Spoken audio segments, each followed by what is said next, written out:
Hello everyone. So I'm just gonna, go more in depth about the VirnetX and Apple ruling.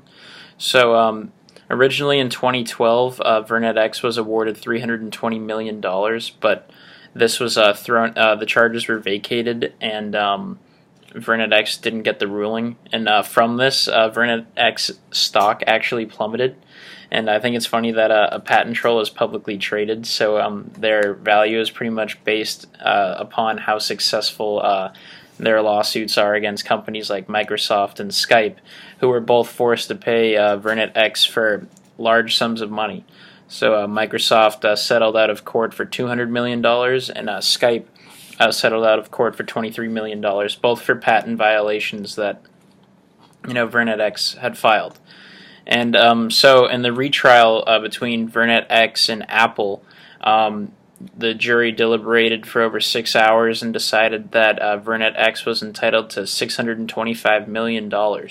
And this was on the basis that Apple had been found guilty of violating 4 patent features. And I list them in my blog post.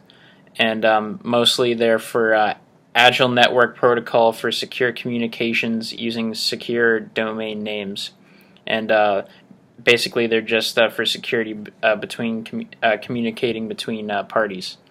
And so while this ruling is historic, it's actually in the top 10 for largest damages ever in intellectual property cases. Apple's going to file for a mistrial, which would mean that VirnetX is actually not given the right to get that $625 million from Apple. But after reading, some legal opinions, it seems that Apple doesn't really stand on much ground to claim that VirnetX, violated protocol during the trial, and that it'll probably get thrown out in a couple years. But the fact is that this is going to be deliberated upon for another couple years, and it's just going to be dragging on and dragging on.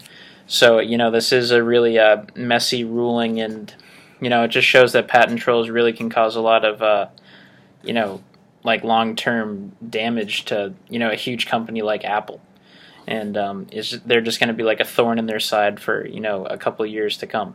So that's all I have in terms of the in-depth analysis. Basically, to stay up on this, you can read about how the mistrial is being handled, and that'll be huge news. But I feel like we won't be able to see that for another couple of years. So that's it, guys, and thanks a lot.